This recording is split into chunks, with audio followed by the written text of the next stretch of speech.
আলহামদুলিল্লাহ, আপনারা দেখতে পাচ্ছেন সারি সারি আম গাছ। প্রায় ১৪০টিরও বেশি আম গাছ আছে এই সারিতে।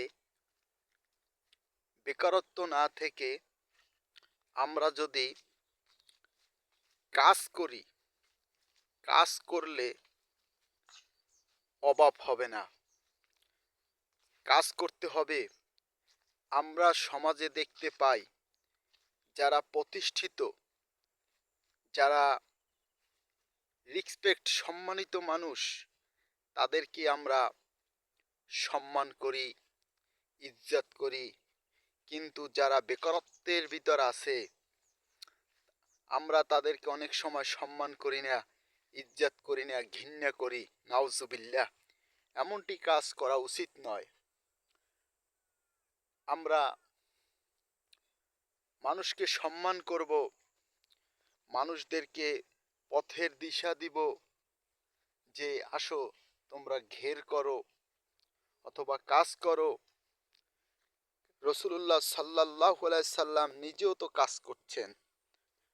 খন্দকের যুদ্ধে তিনি মাটি বহন করছেন। তিনি প্রাথমিক দিকে হযরত খাদিজা রাদিয়াল্লাহু তাআলা আনহাকে বিবাহের পূর্বে আগে তিনি কাজ করছেন। অতএব কাজে কোনো লজ্জা নাই। লজ্জার বিষয় হচ্ছে চুরি করা, লজ্জার বিষয় হচ্ছে সুদ খাওয়া, লজ্জার বিষয় হচ্ছে ঘুষ খাওয়া। সবচেয়ে ওই ব্যক্তির টাকা বড় হালাল যে ব্যক্তি কাজ করে খায়। দেখছেন সম্মানিত ফেসবুক বন্ধুরা, কি সুন্দর সারি সারি আম গাছ। যখন আম হবে তখন বহুত আম হবে। আমরা সময়কে অপচয় করব না, দোকানে অপচয় করব না, আমরা মাঠে ঘাটে অপচয় না করে আসুন আমরা কাজ করি। কাজ করলে সফলতা আসবেই আসবে ইনশাআল্লাহ।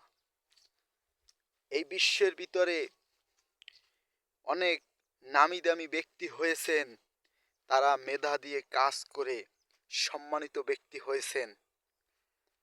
আর তাদেরকে মানুষ দেখে দেখে শেখে যে জিরো থেকে হিরো হয়েছে। আল্লাহ তাআলা কোরআনুল কারীমের ভিতর বলছেন, যখন নামাজের জন্য ডাকা হয় তখন তোমরা নামাজ শেষ করে জমিনে ছড়িয়ে পড়ো রিজিকের সন্ধানে। অতএব রিজিক অর্জন করতে হবে। আপনার রিজিক যদি পাথরের ভিতর থাকে, অবশ্যই আপনি আপনার রিজিক অবশ্যই পাবেন। আপনার যে জিনিসটা পেয়ে গেছেন তারপরও পান নাই, বুঝতে হবে সেটা আপনার রিজিকে ছিল না। অতএব রিজিক নিয়ে টেনশন করবেন না।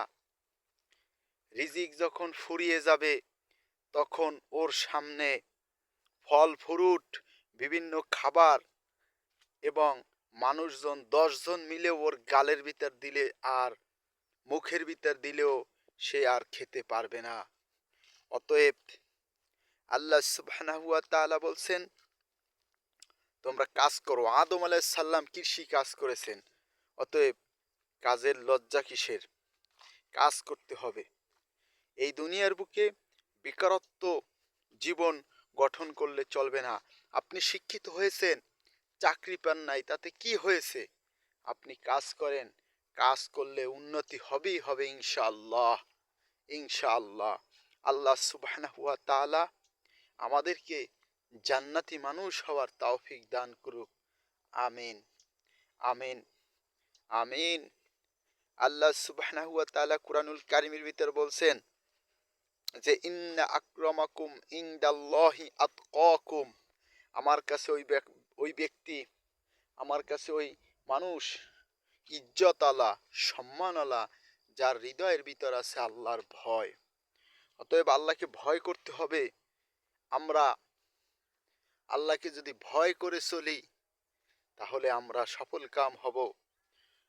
আল্লাহ বলছেন, জনপথের লোকেরা, সমাজের লোকেরা যদি আমার প্রতি ঈমান আনে আর আমাকে যদি ভয় করে, তাহলে আমি আসমানের সকল বরকতের দরজা খুলে দেব। দেখেন, সময় তো ফেসবুক বন্ধুর আম গাছে এই বোল রয়েছে কত সুন্দর।